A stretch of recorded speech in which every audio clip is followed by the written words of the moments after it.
ఈ నెల 6వ తారీఖున రూరల్ మండలం దొండవాక హ్యామ్లెట్ సిహెచ్ అగ్రవారం గ్రామంలో మిస్ అయినటువంటి జ్ఞానేశ్వరి బేబీతో పాటు మిస్ అయిన డాగు దానిపై పూర్తి స్థాయిలో దర్యాప్తు చేస్తున్నాము. దీంట్లో సెర్చింగ్ ఆపరేషన్స్ కంటిన్యూస్గా జరుగుతున్నాయి.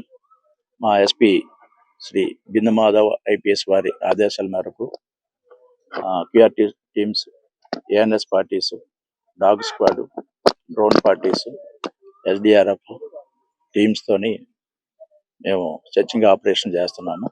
అలాగే technical evidence, tower dumps, CDR analysis, ఇక్కడ చుట్టుపక్కల గ్రామాల్లో అనుమానితులు ఎవరున్నా వాళ్ళ అడ్రస్లు తీసుకొని ఇప్పుడు అఫెన్స్ జరిగిన తర్వాత వాళ్ళు ఉన్నారా లేరా, ఊర్లో ఉన్నారా, వాంటెల్లి దే అవాయిడెడా అనేది కూడా వెరిఫై చేస్తున్నాము. అలాగే మిస్సింగ్ గర్ల్ ఫాదర్కి ఆర్థిక లావాదేవీలతో ఎవరికైనా సంబంధాలు ఉండి వాళ్ళ ఇచ్చిపుచ్చుకోవడాలో గొడవలే ఉన్నాయి, ఆ కోణంలో కూడా చూస్తున్నాము.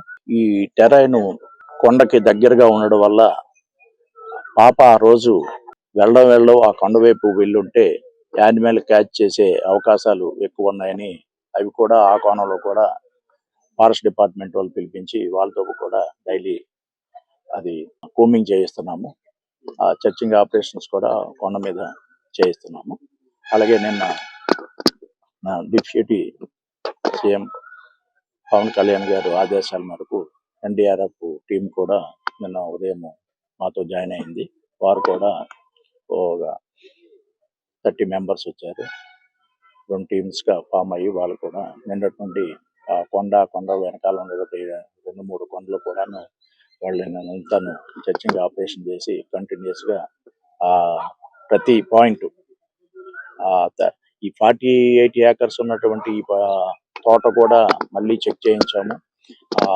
ఎలక్స్ కూడా వాళ్ళు వెళ్ళి చెక్ చేసుకొని వచ్చారు. ఎక్కడ ఏ అనుమానం ఉన్నా గాలిస్తున్నాము. ఈ గాలింపు చర్యలు మటుకు పాప ట్రేస్ అయ్యేంత వరకు కొనసాగిస్తాం.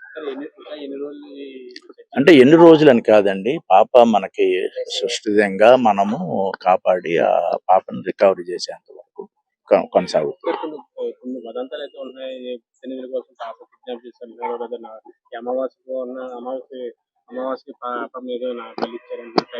అది కాదు, వాస్తవం కాదండి. అది కూడా మీ మీడియా ముఖంగా మేము ద్వారా ప్రజలకు తెలియజేయండి. అలాంటి వదంతులు నమ్మద్దానండి. ఇంత టెక్నాలజీగా మనం ముందుకెళ్తుంటే ఇంకా పాతకాలం నాటివి అలాంటివి, అది వాళ్ళ వ్యక్తిగతం. ఆ నమ్మకాలు ఏమంటే వాళ్ళు వ్యక్తిగతంగా వాళ్ళు చూసుకోవాలి. కానీ మన ఇన్వెస్టిగేషన్ మీద, మా దర్యాప్తుకి అది ఎటువంటి ప్రభావం చూపించింది.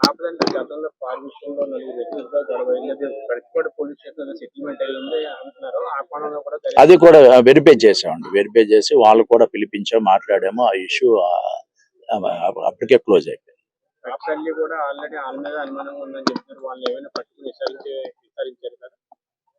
అది చేస్తామండి. ఇది ప్రతిది ఏది అనుమానం ఉన్నా పాయింట్స్ అన్ని వెరిఫై చేస్తున్నాం. 12 టీమ్స్ ఉన్నాయండి. 12 టీమ్స్ ఉన్నాయి. టెక్నికల్, మళ్ళీ సెర్చింగ్ ఆపరేషన్స్